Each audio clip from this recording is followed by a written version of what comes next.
Here with Obscure Reptiles and Caging, and today we're going to actually be talking about rodent lice. So let's get started.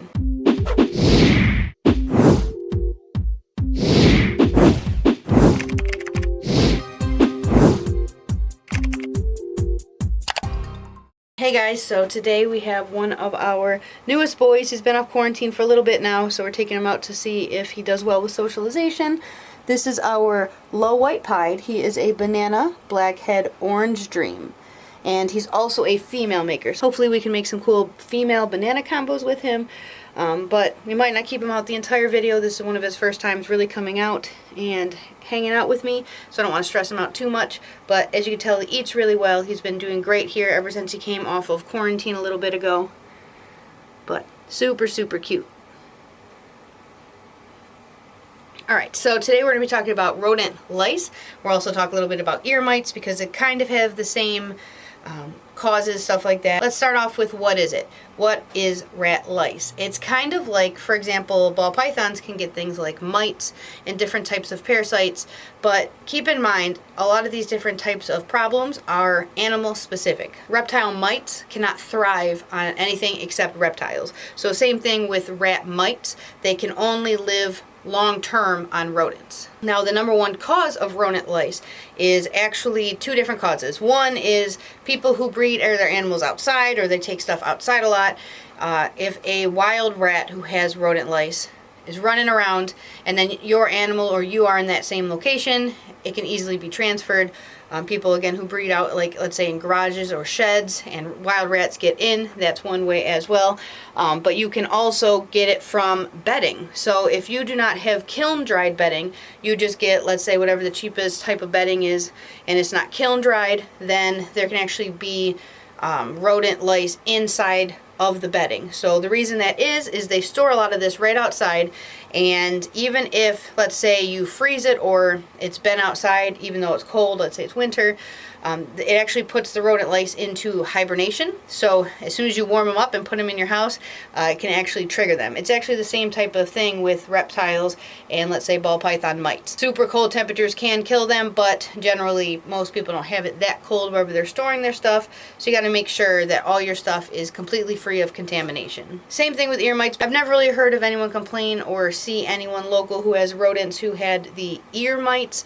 They end up making their ears look really swollen. They get down into their ears. It takes a lot of different types of medicine. I've never dealt or even heard of anyone locally dealing with that, so I don't know. I hear of so many people who go and buy pet rats from pet stores, especially ones that aren't very reputable, or they actually go and get one from people who just breed for feeders and they don't really care too much about the animals, have issues with rodent lice, or especially when it comes to bedding.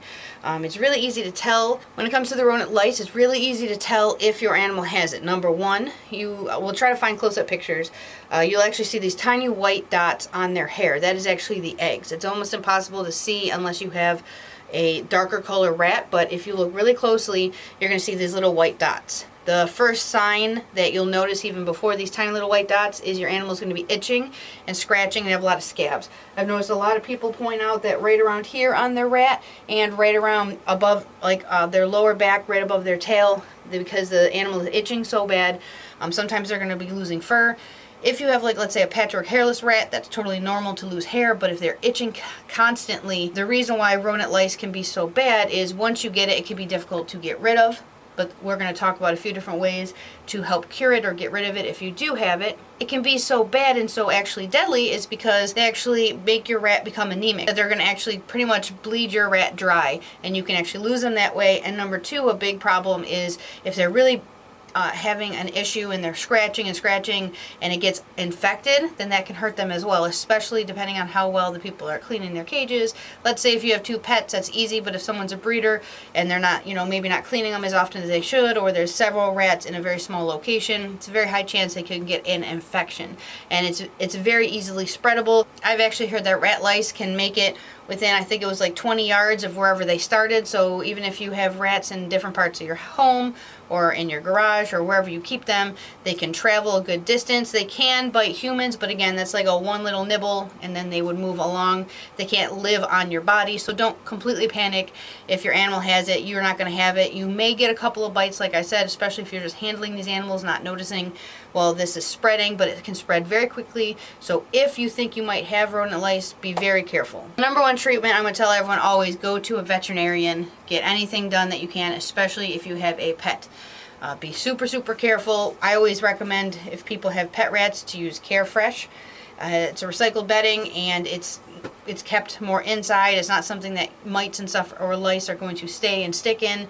So it's something that's going to be a little bit safer for your animal. If you're going to use any other kind of bedding, make sure that it is kiln dried.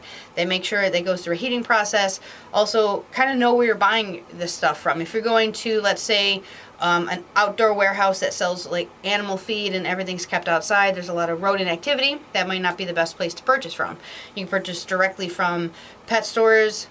You kind of have to do a little bit of research. Depending on where the stuff is stored can make a big difference. I'm going to put up a couple of different medicines that I've seen work. I've talked to lots of different breeders. These are ones that they have actually recommended. The Invermectin, I believe, is the number one. The way that that works is you actually dilute it in water. A lot of different websites. None of this is actually super specific because you are not a vet. If you have pets, like I said, definitely take them to a vet. But let's say you have 500 rats you're breeding, that's something you cannot do. There are a couple options and none of them are awesome. Option one, unfortunately, kill off all of the rats you have, use them as feeders, freeze them off, and then restart once everything is cleaned and sanitized. That's going to really hurt, especially if you've got a ton of breeders. Number two, you can treat them with Revolution. Revolution is actually a flea and tick medicine for dogs and cats. I'll put a picture of it. I have not been able to find it anywhere locally unless you go to a vet, but you can order it. I believe it's from Australia, but it can take months and months to come in, so you would like to already have it on hand just as a backup and a precaution. And again, it's not very specific. What you do, it's around 1 drop on the back of every adult's neck, and then when it comes to babies, you can't really be specific, so you have to be super careful, especially if you have pregnant moms or babies that are nursing. You have to remember that that medicine is then going to be transferred onto the babies. And before you medicate any of these animals, you have to realize if you are medicating them in any different way, you cannot be using them as feeders.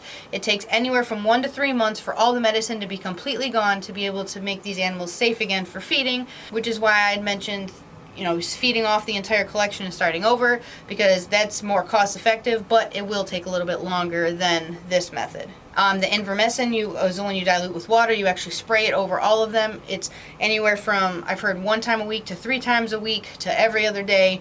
It all depends on the dilution, how old again the rats are. You spray them down and they'll actually lick it off themselves. There's also this, which is specifically used for horses. You actually have to get that animal to ingest it, which can be pretty difficult. So all of these options have positives and negatives, but they are possible. I just wanted to throw these ideas into your head. Make sure if you do any of these, again, you're super specific, you do a ton of research, go ahead and read different forums, talk to other people. This is just to give you guys ideas of things that you can do, not exactly what to do. Obviously, if you are breeding for pets, for feeders, you just have a couple of pets, whatever you have, you want your animals to be as comfortable as possible. You don't want them dying and becoming anemic. That's not a good way to go, especially on how uncomfortable it's gonna make them. So if you end up getting rodent lice, try not to panic. There are solutions. Not all of them are great solutions, but things can be done to save your collection if that's the way you want to go. But I just wanted to show you guys, be super careful where you buy all of your animals from, whether it's something as simple as rats, mice, reptiles, anything like that. Just make sure you do your research and you always buy from reputable places.